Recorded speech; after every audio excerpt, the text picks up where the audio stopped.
Shalom. Saya percaya inilah hari-hari di mana kita akan terus naik. Kita akan terus mengalami keajaiban Tuhan. Amin. Saudara, sesuai dengan tema, saya ambil judul yang mungkin lebih gampang, saudara ya. Judulnya kerang, saudara. Boleh ya. Kenapa? Saudara, karena seringkali hidup kita ini harus ditutup, dierami, saudara. Sehingga hidup kita berubah. Saudara, pada waktu kita masuk dalam hadirat Tuhan, pada waktu kita masuk dalam maligai, dalam keintiman, sebenarnya kita seperti pasir yang masuk di dalam gerang. Saudara, kita ini tidak ada artinya. Kita ini sangat-sangat, saudara, murahan. Tidak ada gunanya. Tapi pada waktu pasir itu masuk di dalam gerang, saudara terus dibungkus dengan air liur kerang itu. Saudara, maka tiba-tiba terbentuklah lapisan dengan lapisan. Dan kita melihat itu menjadi mutiara yang indah.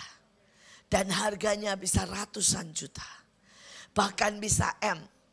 Tergantung dari setiap keunikan besarnya kerang itu. Saudara, karena itu hari ini saya berdoa setiap kita pada waktu kita berdoa menyembah berkumpul seperti ini. Saya selalu berkata, Tuhan terima kasih. Karena saya ini cuma pasir. Yang kau erami, yang kau lapisi. Sehingga engkau bawa saya sampai sejauh ini. Saudara, mari kita baca firman Tuhan. Di dalam Kidung Agung 2 ayat yang ke-6. Aku sangat ingin membawamu ke ruang terdalamku.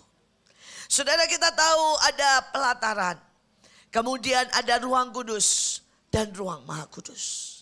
Saudara, dan Tuhan bilang aku sangat ingin membawa ke ruang terdalam. Tapi tidak bisa saudara langsung masuk ke ruang maha kudus. Kita harus mulai dari pelataran. Dan pelataran itu isinya apa? Puji-pujian. Saudara, tapi ingat yang kedua. Pelataran itu isinya apa? Korban. Berapa banyak dari kita masih mau berkorban, saudara? Atau kita berkata, aduh bu, masa ke gereja ujungnya korban lagi? Kadang-kadang saudara ya, saya itu ya rada gimana gitu ya sama orang yang, saudara, mereka bilang begini, gereja itu ujung-ujungnya duit, UUD. Padahal kalau saudara pikir, apa yang Tuhan buat dalam hidup kita? Dia mati, dia bayar. Setiap tetesan darahnya. 33 tahun saudara. Dari seorang yang hidup dari semua kudus, mulia, ajaib.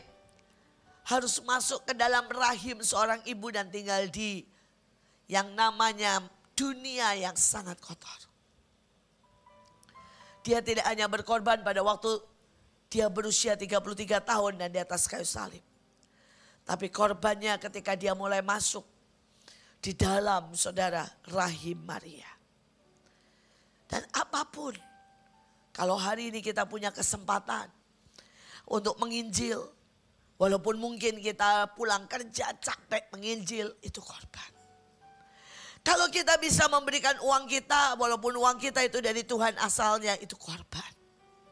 Dan kalau kita bisa, saudara, untuk mungkin meninggalkan segala kenyamanan kita.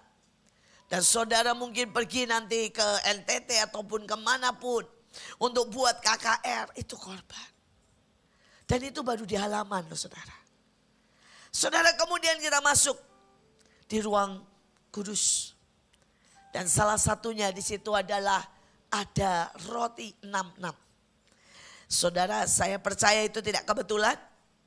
Itu adalah firman Tuhan. Karena Alkitab kita jumlahnya 66 kitab.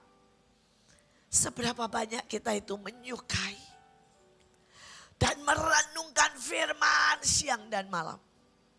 Dan yang ajaib namanya roti sajian. Mungkin saudara berkata, kenapa? Apa karena ditaruh? Enggak. Itu dipertontonkan. Dan hari ini saya mau berkata seberapa hidup kita ini bisa dipertontonkan Tuhan. Dan orang bisa berkata, ya aku lihat firman yang menjadi kehidupan. Setiap kali saya melewati apapun, saya tahu reaksi saya itu akan ditonton. Saya kadang-kadang sampai berpikir, kenapa ya kalau hamba Tuhan lain gak ada yang masalah. Ya kemudian kalau orang biasa juga tidak masalah, tapi kalau saya sedikit aja diomongin sedunia. Ya buat saya baguslah, berarti saya bintang film, betul ya? Saudara yang suka ngomongin itu lampu sorot kan, tukang lampu sorot saudara ya. Nah tetapi saya tahu, karena kita itu kalau sudah masuk ruang kudus, kita harus dipertontonkan. Orang harus lihat saudara. Saudara hari itu saya kecelakaan. Dan pada waktu kecelakaan saudara, kaki saya ini bengkak saudara. Ya aduh bengkaknya sampai celana ini gak bisa. Jadi disobek saudara. Dan setelah itu saudara saya harus pakai celana 2 kali nomornya dari nomor yang biasa saya pakai. Dan saya ke dokter sendirian. Dan waktu saya ke dokter sendirian itu sudah orang kaget. Biasanya kalau dalam kondisi seperti itu ya mungkin yang bawa akan banyak duduk di kursi roda dan bla bla bla. Saudara ini saya jalan ini benar-benar sampai terseret-seret tapi saya sendirian saudara jalan.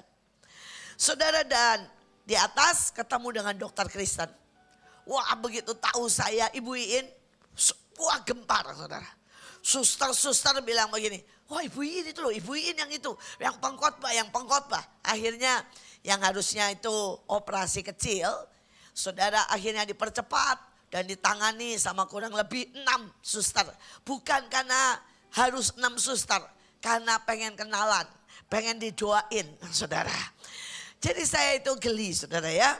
Saudara dan saya dan mereka mulai nanya. Bu kenapa datang sendiri? Saya bilang kalau di Mahanaim itu semua orang kerja.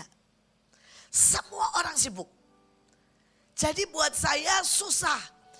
Bayangin itu ada guru. Kan guru gak bisa. Saya bilang ini ikut-ikut saya. Terus sekolah kelas dibiarin kosong. Kan gak mungkin saudara. Saudara ada yang bagian koki. Kan gak mungkin saya bilang ini tinggal dulu makasakanya. Semahanaim gak usah makan. Yang penting ikut saya. Kan juga susah. Saudara kami semuanya sibuk. Suami saya itu GM. Saudara ya. Dan gak bisa juga ikut kanterin saya dengan gampang. Karena apa? Perusahaannya juga butuh dia.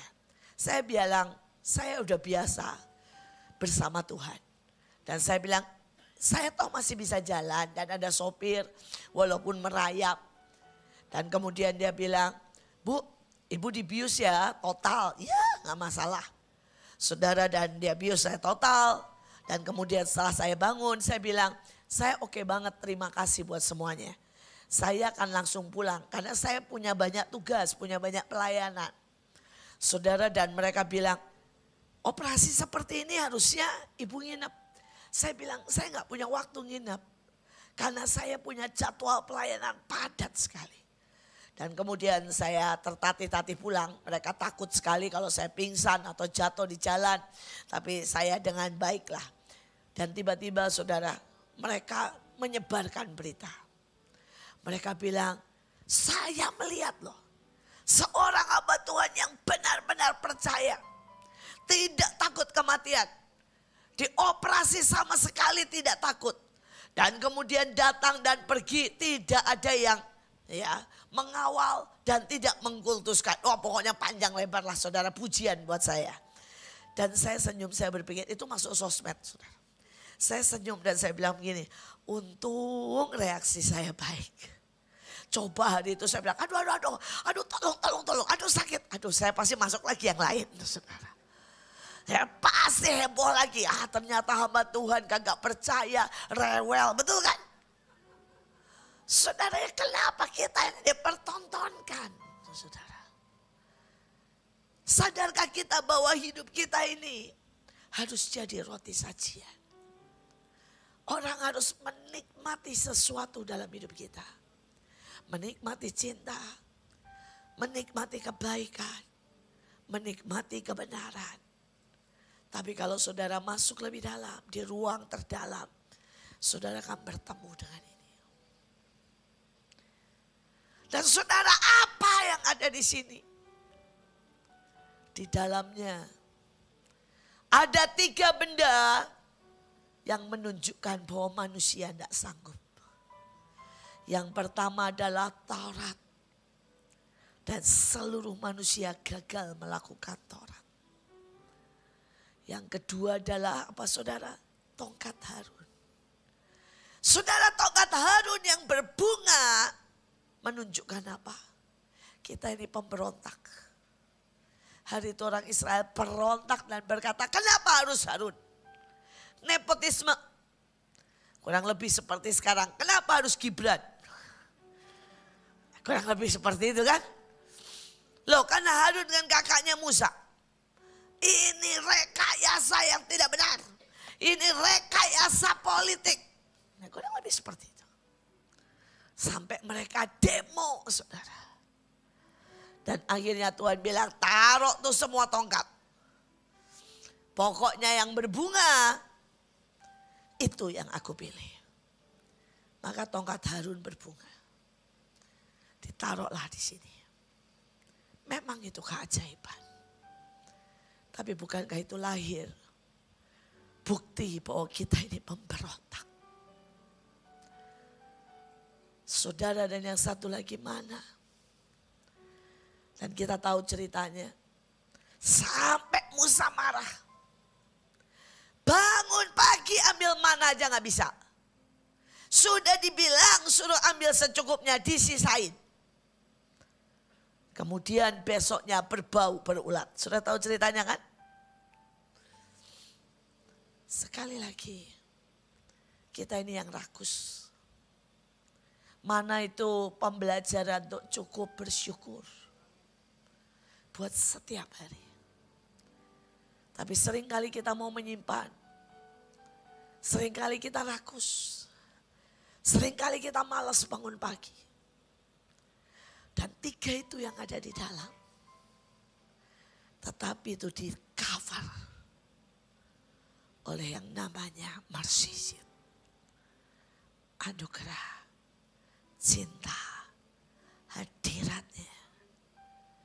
Karena itu ruang dalam cuma mau berkata. Sebrengsek apapun kita. Dia mau membungkus kita. Dia mau mengajar kita. Dia mau mengampuni kita. Segagal apapun kita melakukan firman. Dia bayar dengan darahnya. Dan seberapa rakusnya kita. Seberapa fananya kita. Dia roti hidup yang menjamin hidup kita. Saya berdoa setiap kita akan masuk ke ruang terdalamnya. Dan setiap kali saya ada di ruang terdalam, seperti tadi lagu yang pertama yang dinyanyikan oleh PJ. Saya cuma bisa bilang, benar Tuhan. Caramu tidak terduga. Benar Tuhan, kasih-Mu tidak ada taranya. Dan saya cuma bisa tersungkur dan berkata, Engkau andalanku dalam segala musim hidupku.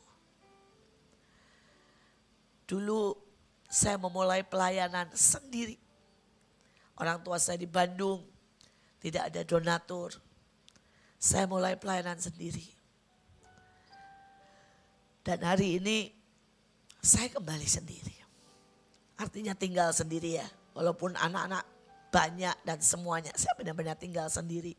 Tidak ada satu orang pun di rumah saya kalau malam. Tapi saya berkata sekali lagi. Engkau andalan dalam hidupku. Segala musim. Engkau yang pegang kendali dalam hidupku. Ayo. Bapak Ibu yang belum pernah sangat dalam dengan Tuhan. Bapak Ibu yang belum pernah melihat keajaiban. Bapak Ibu yang belum sampai titik di mana kau sudah tidak ada harapan. Kau tahu kau coba berbuat baik dan tidak bisa. Engkau yang belum pernah sampai titik di mana benar-benar tidak ada untuk makan. Saudara, itulah ruang maha dalam. Hari itu bangsa Israel ada di padang gurun bahkan tidak ada tanaman tumbuh.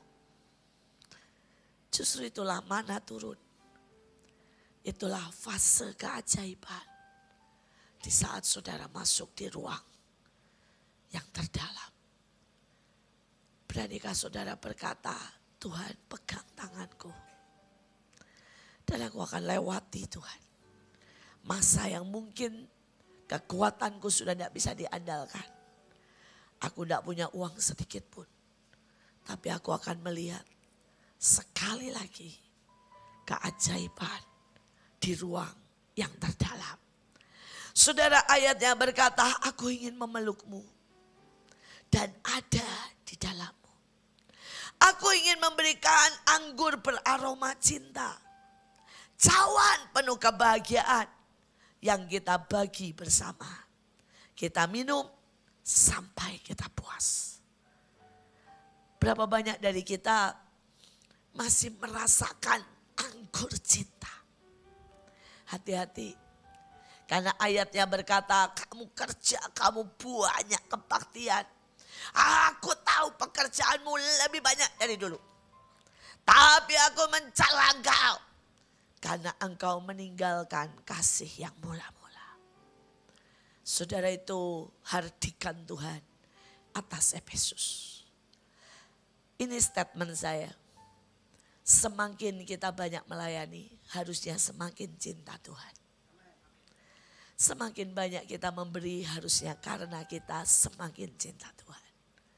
Tapi kalau itu sudah karena harus, itu karena tugas, itu jadi beban, itu karena perintah. Saya berkata coba kurangi. Dan coba cari Tuhan di atas segalanya. Teriak dan berkata, Tuhan, aku tidak mau seperti Lucifer.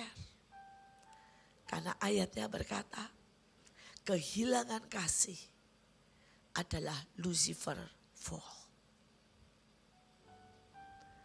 Kalau saudara sudah tidak bisa menangis karena kebaikan Tuhan.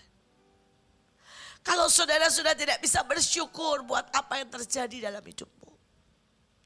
Kalau saudara sudah tidak bisa bersyukur lihat saudara-saudara di sekelilingmu.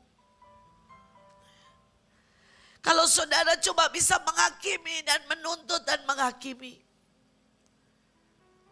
Maka ada yang salah bukan dengan gereja kita, bukan dengan orang-orang sekeliling kita.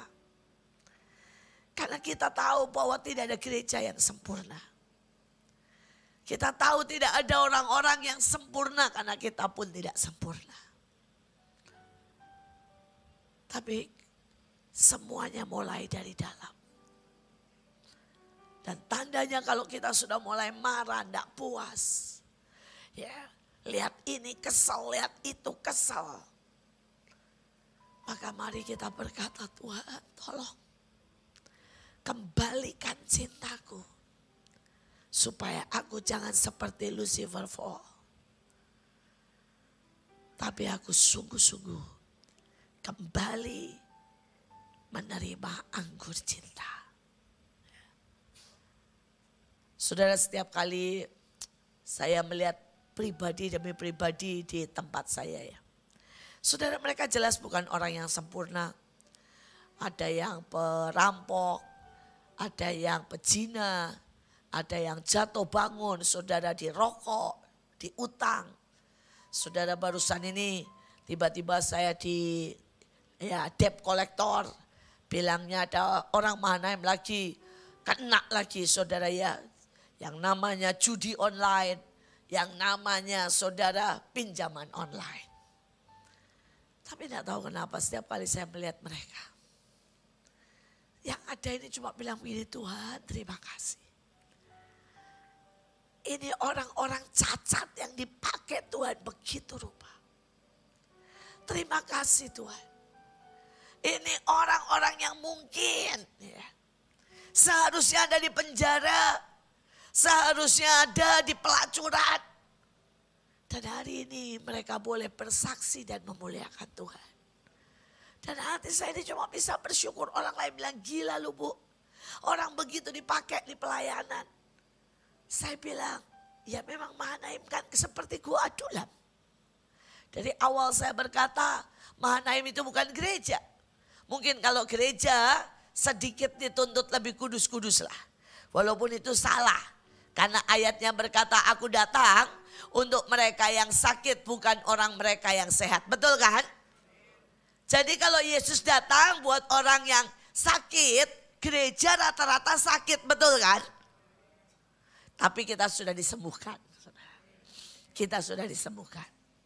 Cuma saya bilang, saya ini gak gereja kok. Saya Gua Adulam. Dan kalau Gua Adulam ayatnya jelas loh saudara. Yang berkumpul di situ yang punya utang, yang bermasalah, preman, yang jahat. Dan saya bilang, ya maafkan saya. Saya gak bisa kasih sebuah komunitas yang kudus-kudus, tidak bersalah, tidak bercacat, gak ada utang, hidup baik, keluarga baik. Karena kami memang Gua Adulam. Tapi setiap kali saya lihat mereka, saya cuma lihat anggur cinta. Mereka orang-orang yang nangis, jerit tahu bahwa mereka harusnya penjahat. Tapi mereka ada di Taman Firdaus. Mereka harusnya ada di penjara. Tapi mereka sedang ada di dalam ladang pelayanan.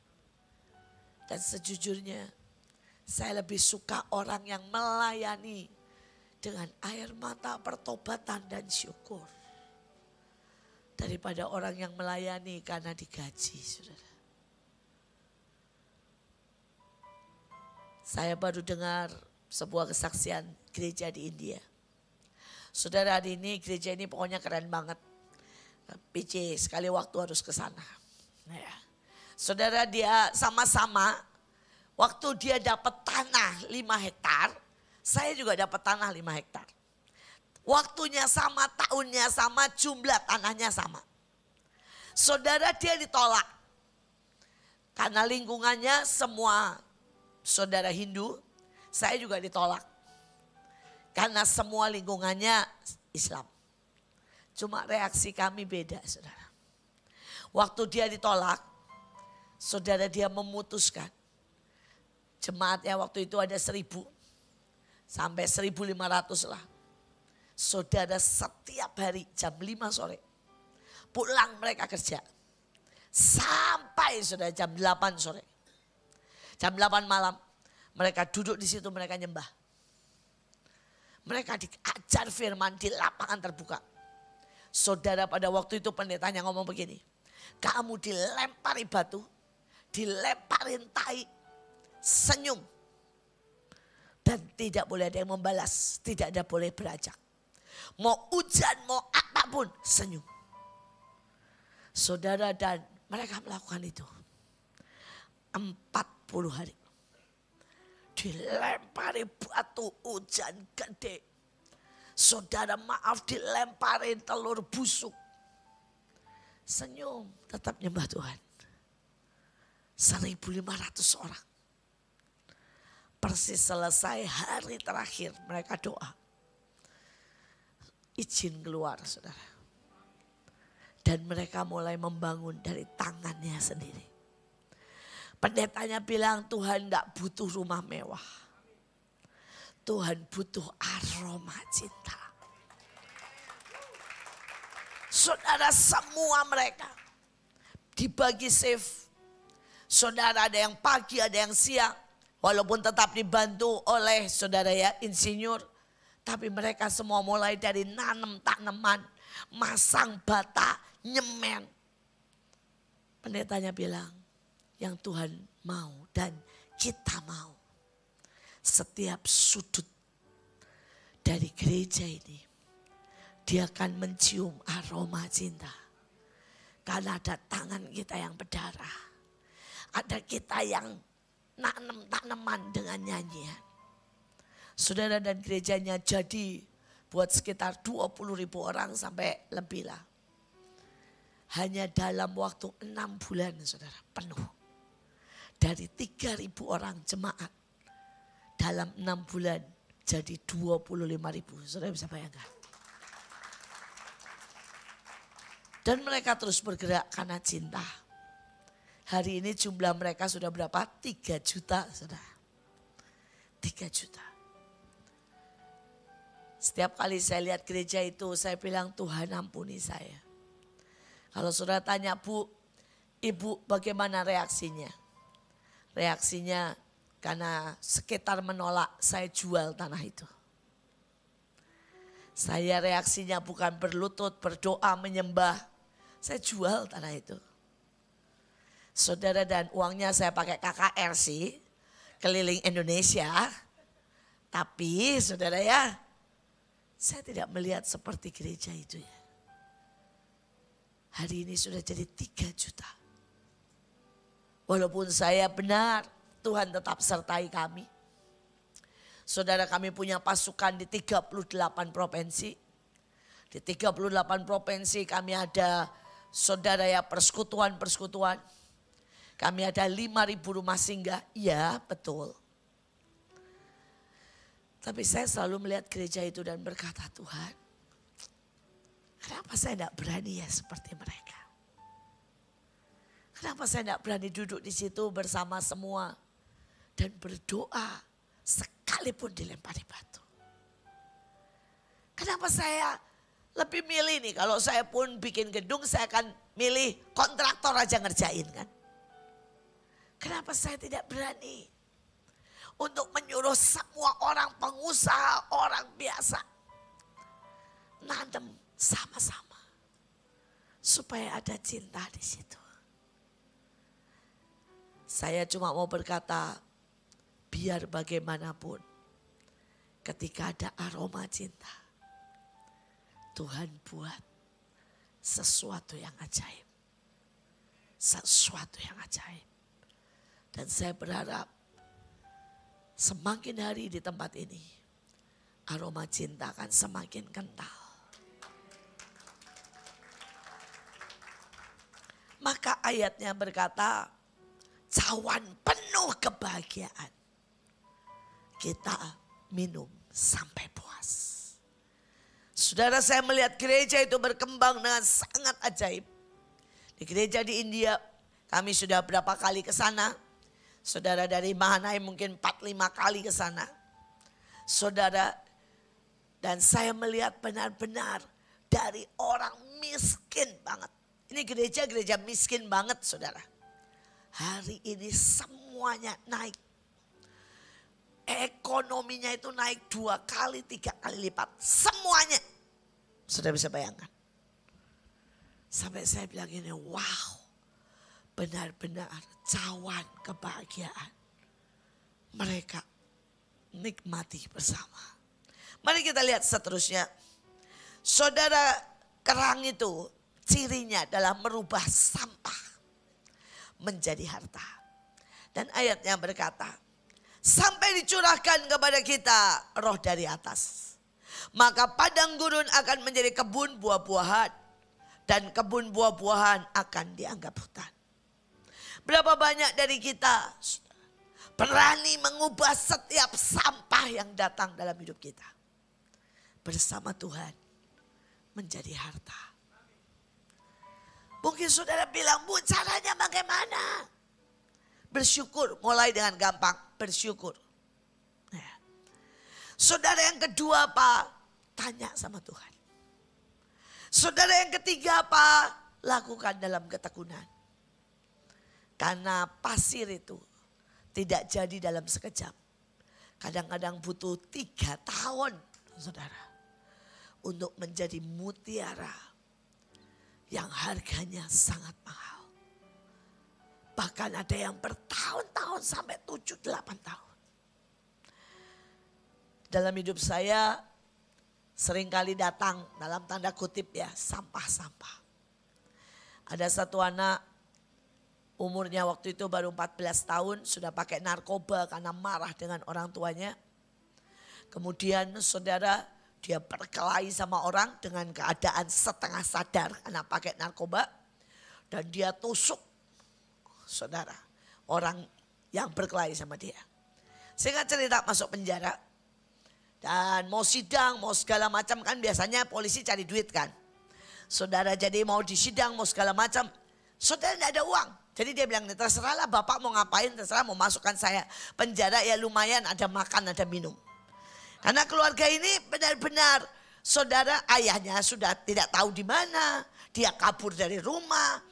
Ya, yang bagian penuntut, yang luka juga nggak mau ngurusin. Akhirnya polisi yang pikir, ngerepotin aja lah sidang apapun ngabisin makanan di sel. Nggak menghasilkan uang saudara. Maka teleponlah saya. Karena itu polisinya masih kenalan.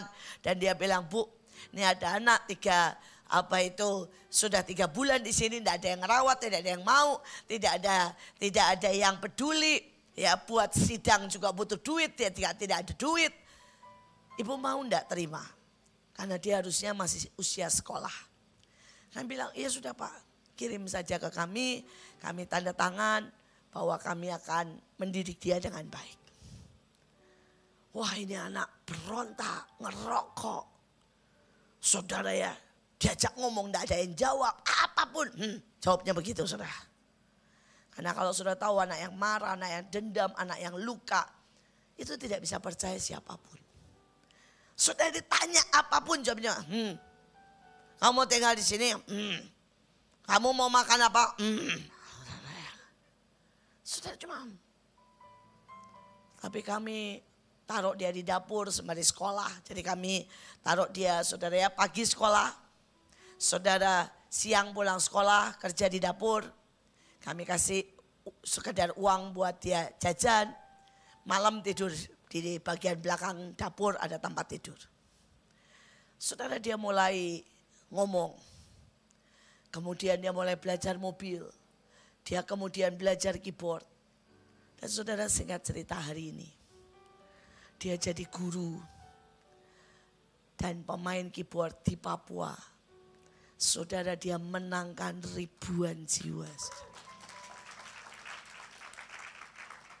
Tadi pagi saya baru menerima lagi postingannya. Saudara di mana dia ngajar. Dia main keyboard di depan gubernur.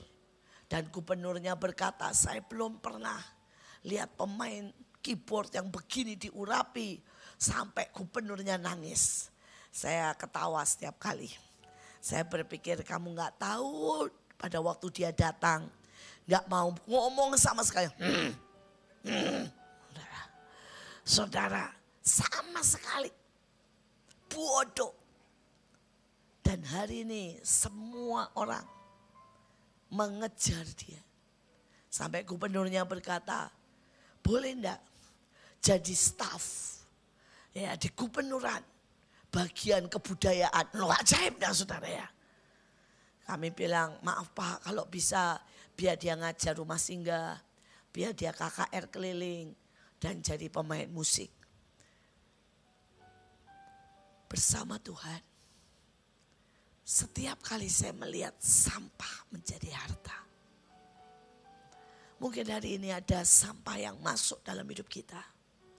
Di kantormu. Di tetanggamu. Tapi biarkan itu menjadi alat buat kita bersaksi. Satu lagi kesaksian. Hari itu tetangga saya aliran keras saudara. Sampai hari ini sih. Tapi hari ini sudah melunak. Sudah jadi aliran lunak saudara ya. Sudah jadi bandeng presto. Tapi hari itu saudara dia sangat keras. Sudah bisa bayangin mamahnya itu karena mau belanja.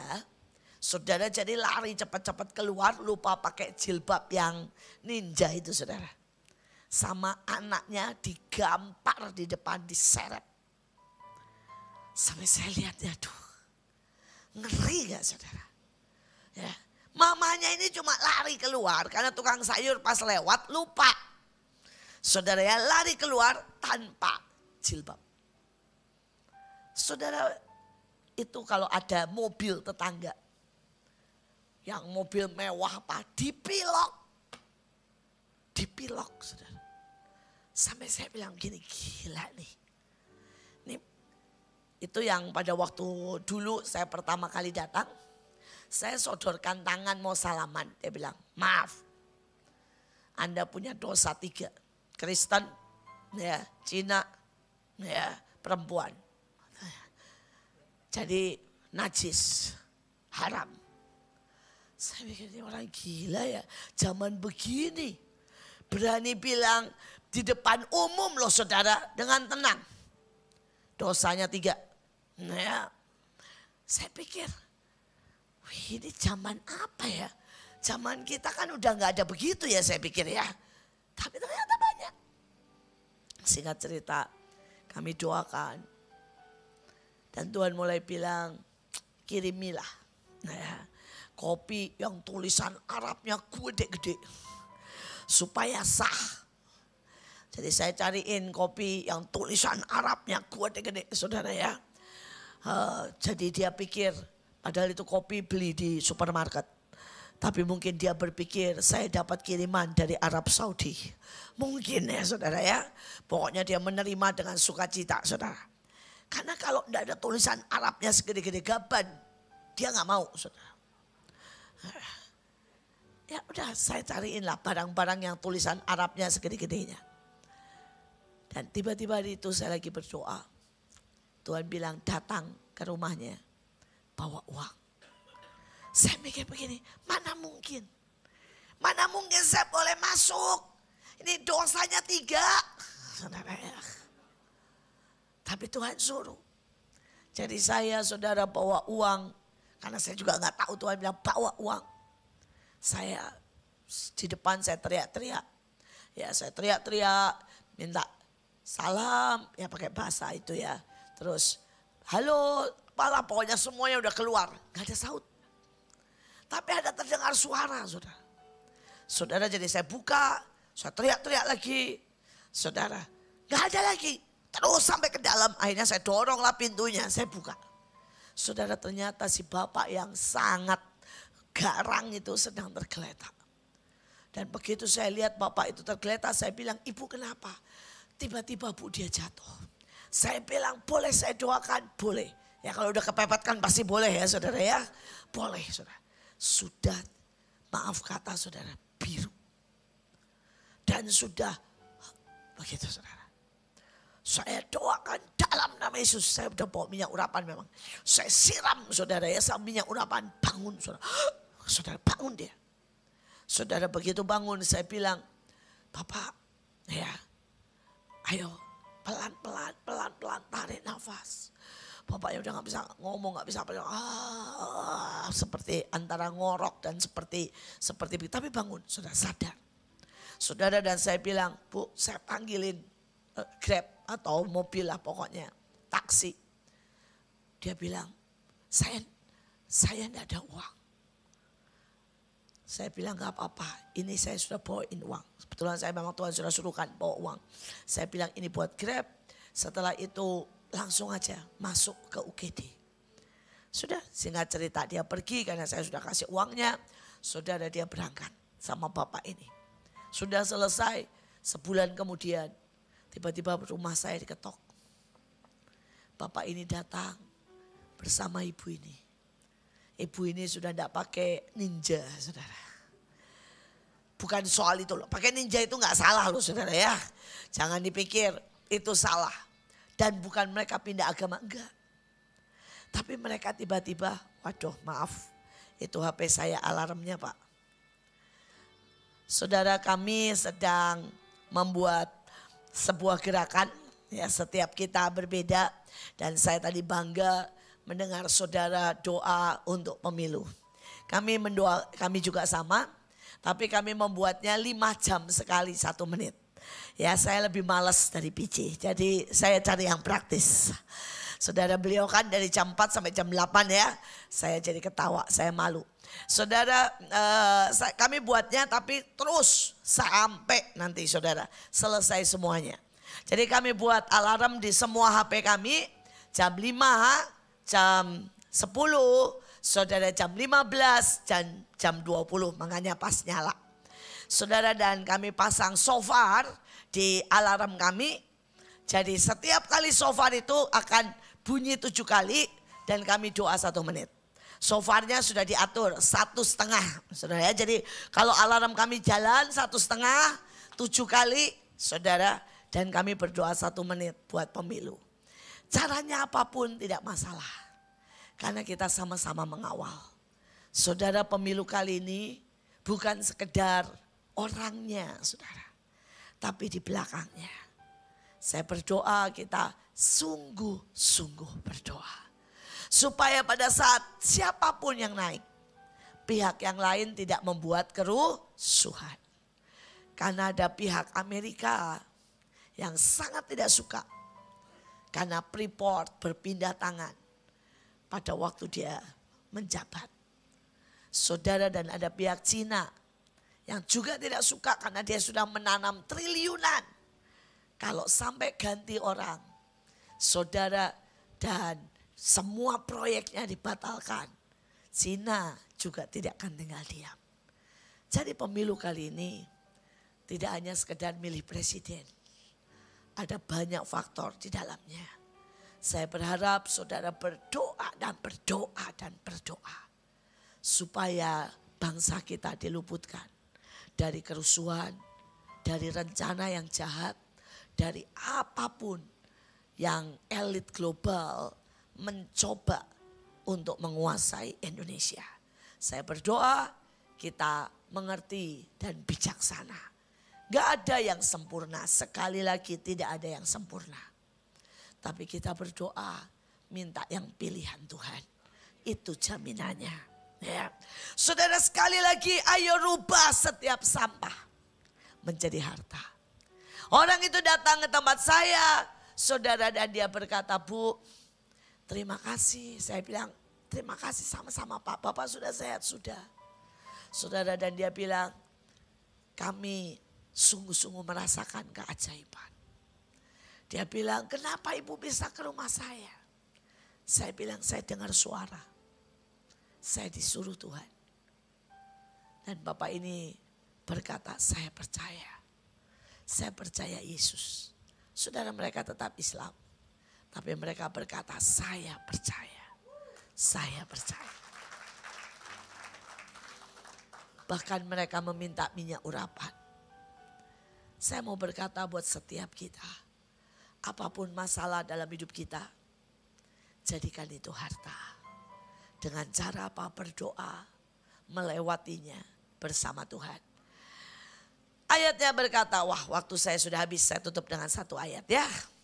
Saudara, roh kemanisan dan pengertian, tolong geser karena waktu saya sudah habis. Ya. Amsal 24, roh pengertian, pewahyuan, hikmat itu manis. Dan itu seperti madu yang meleleh di mulutmu. Makanlah itu sebanyak-banyaknya dan masa depanmu akan terjamin. Harapanmu seperti batu karang yang teguh. Saudara, mari minta roh pengertian. Minta roh pewahyuan dan minta hikmat.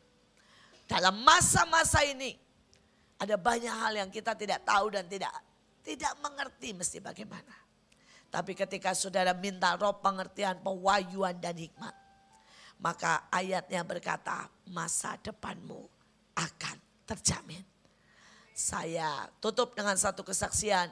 Saudara, ada seorang orang tuanya mati tabrakan, saudara. Dan pada waktu orang tuanya mati tabrakan, dia nangis. Dan Tuhan bilang, minta roh hikmat, wahyu dan pengertian. Hari itu dia datang ke kebaktian saya. Dan saya berkata, siapapun yang butuh hikmat, ayo tumpang tangan. Tuhan akan memberikan hikmat, memberikan roh yang membuat engkau mengatasi persoalanmu. Dia berkata, bagaimana mungkin saya mengatasi, dia masih SMA. Orang tuanya meninggal dua-duanya karena kecelakaan. Dan rumahnya masih kontrak. Dia punya 2 adik. Tapi begitu saudara, dia tumpang tangan roh hikmat. Dia tenang, dia jalan bersyukur nyanyi-nyanyi. Sampai ke rumah saudara, dia masuk ke dapur yang kosong. Tiba-tiba dia lihat cabai. Singkat cerita, dia ambil cabai, dia goreng.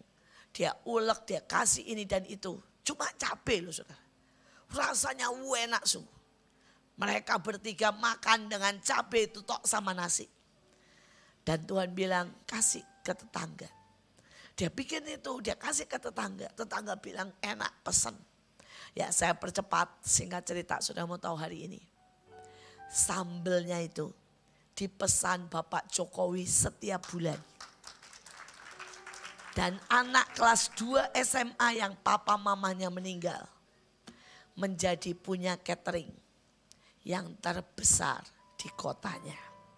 Sekali lagi, satu, roh hikmat, roh pengertian membuat engkau punya masa depan dan jalan keluar. Tuhan Yesus memberkati. Saya serahkan.